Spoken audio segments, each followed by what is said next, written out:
Hello friends, आज मैं आपके साथ शेयर करने वाली हूँ कि जब आपकी नॉर्मल डिलीवरी होती है और उसमें आपको नीचे जो टाँके आते हैं, कट लगा के जो टाँके लगाए जाते हैं, वो कितने दिन में जो है वो ठीक हो जाते हैं। और ये मेरा पर्सनल एक्सपीरियंस है क्योंकि मेरी नॉर्मल डिलीवरी हुई थी और मैंने किस तरीके से अपने टाँकों की देखभाल करी है, जिसको हम डॉक्टरी लैंग्वेज में जो है एपिजियोटमी बोलते हैं।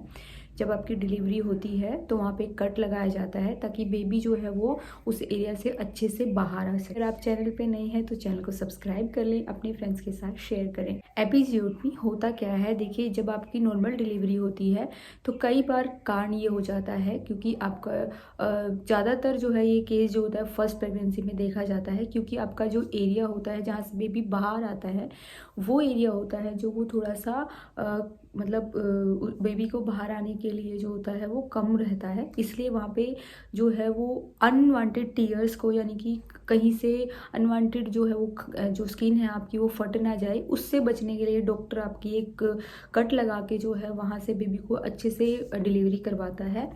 और उसके बाद में तुरंत ही उसको जो है वो टाँके लगा दिए जाते हैं, उसको बोला जाता है एपिजियोटमी। अब कईयों के मन में ये आता है कि जो जो कट लगाया जाता है, क्या उसमें हमें बहुत ज़्यादा पेन होता है? तो सबसे बड़ी बात ये है कि देखो, पेन में आप पहले से ही होते हैं। जब आपकी डिलीवरी होती है तो उस टाइम पे क्या होता है कि वहाँ पे डॉक्टर जो है उसी पेन में ही आपको जो है हल्का सा एक एनेस्थीसिया का इंजेक्शन वहाँ पे लगा देता है, लोकल एनेस्थीसिया का, जिससे कि वो एरिया आपका जो है वो सुन्न हो जाता है। उसके बाद वहाँ पे कट लगाया जाता है। तो वहाँ पे कट लगाने के बाद में जो है जब आपकी डिलीवरी हो जाती है उसके तुरंत बाद जो है आपको वहाँ पे डॉक्टर मतलब कुछ सेकंड बाद ही आपकी जो डॉक्टर है आपको उसको जो है ना वो स्टिच कर देती है, आप टाँके लगा देती है।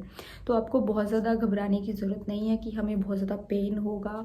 पेन जो है जब एनेस्थीसिया का जो असर है वो थोड़ा सा कम होने लग जाता है, तब आपको थोड़ा थोड़ा फील होना शुरू हो जाता है, क्योंकि तब वो रिकवरी टाइम में चला जाता है। तो आपको इतने ज़्यादा डरने की ज़रूरत नहीं, क्योंकि डॉक्टर आपको जो है ना पेन के लिए मेडिसिन वगैरह सब कुछ दे देते हैं। अब सबसे बड़ी बात आती है कि जब आप घर में आ जाते हैं, जब आपकी हॉस्पिटल से डिस्चार्ज मिल जाता है तो उसको कैसे देखभाल करें।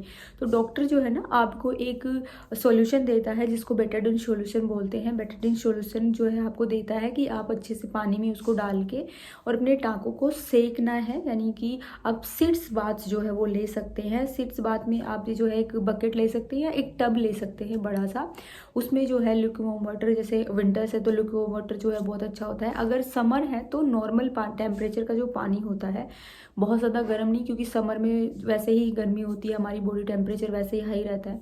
तो जो नॉर्मल टेम्परेचर का जो पानी होता है उसमें आप थोड़ा सा बेटाडीन सॉल्यूशन डाल के, और उसमें जब आप नहाते हैं उस टाइम पे 3 से 4 मिनट के लिए, 5 मिनट के लिए उसमें बैठ सकते हैं। दूसरी बात ये ध्यान रखनी है कि जब आपको एपिजियोटमी है तो तुरंत बाद आपको चौकड़ी मार के, यानी कि आलती पालती जिसको हम बोलते हैं, ऐसी पोजीशन में नहीं बैठना है।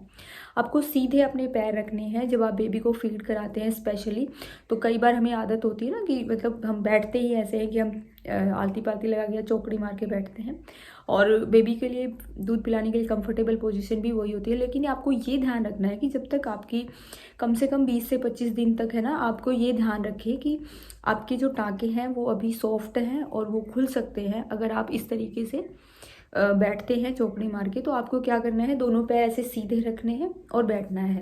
जब आप उठते हैं और बैठते हैं तो उस एरिया को रगड़ के नहीं उठना है, और बैठते टाइम भी रगड़ना नहीं है। आराम से उठना है और फिर बैठना है। तो ये ज़रूर ध्यान रखना है, क्योंकि कई बार क्या होता है कि कपड़े की रगड़ से आपके जो टाँके हैं वो डिस्टर्ब हो सकते हैं और आपको पेन हो सकता है। उसके बाद जो है डॉक्टर जो है आपको कुछ नमिंग क्रीम देती है, उसके साथ अगर लगाने की ज़रूरत पड़ सकती है तो आप वो लगा लीजिए, ताकि उसका जो एरिया है वो जो है वो नम हो जाए और आपको पेन जो है वो सेंसेशन कम हो।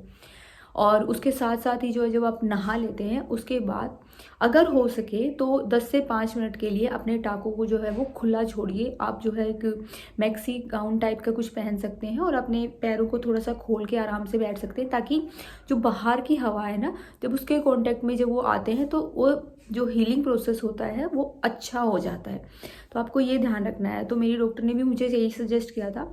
तो मैं रोज़, क्योंकि मेरी जो डिलीवरी थी वो जनवरी में हुई थी, तो बहुत ज़्यादा पॉसिबल तो नहीं था, लेकिन मैं क्या करती थी, रूम में हीटर ऑन कर लेती थी और उसके बाद जो है अपने रूम को जो है बंद करके और आराम से 10 मिनट के लिए ऐसे ही करती थी रोज़।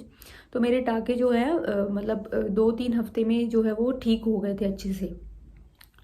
एक और बात आपको ध्यान ये रखनी है कि आपको जो है ना, जब आप वॉशरूम यूज़ करते हैं, यानी कि अगर आपको टॉयलेट जाना है या आपको पोटी वगैरह करने जाना है, तो आपको ना बहुत ज़्यादा प्रेशर नहीं लगाना है उस एरिया पे, क्योंकि उस टाइम पे भी ना आपको जो है ना वो टाँके खुलने का डर रहता है। स्पेशली जब आप पोटी करने जाते हैं तो इस चीज़ का ज़रूर ध्यान रखें, क्योंकि ये चीज़ें ना आपको बहुत कोई बताता नहीं है और आप गलती से अगर ऐसा कुछ कर दिया तो आपको बहुत ज़्यादा दिक्कत होने वाली है। तो ये ज़रूर ध्यान रखें, ये मेरी डॉक्टर ने मुझे बताया था।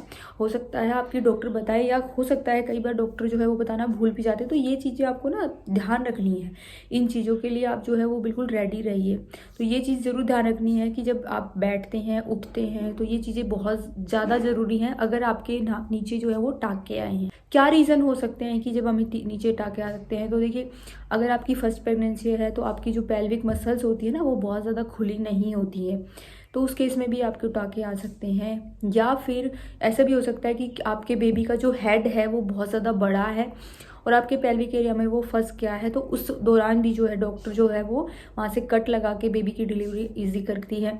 तो ये बहुत सारे रीज़न हो सकते हैं। कई बार ब्रीच बेबी होता है, कई बार बेबी की पोजीशन उल्टी होती है, तो उस दौरान भी जो है वो लग जाता है। लेकिन ये बहुत ज़्यादा कुछ ऐसी वाली बात नहीं है कि आपको जो है कुछ ऐसा लगे कि नहीं ऐसा क्यों हो गया, तो बहुत नॉर्मल सी बात है। तो आपको डरने की ज़रूरत नहीं है, इसकी केयर कीजिए अच्छे से। जो है 2 से 3 हफ्ते में आपके जो टाँके हैं वो बिल्कुल ठीक हो जाते हैं, अगर इस तरीके से आप केयर कर सकते हैं। सीड्स बाद आपको डेली लेने हैं। मिलते हैं एक नेक्स्ट वीडियो के साथ में, तब तक अपना और अपने बेबी का ख्याल रखिए। Stay healthy and bye bye.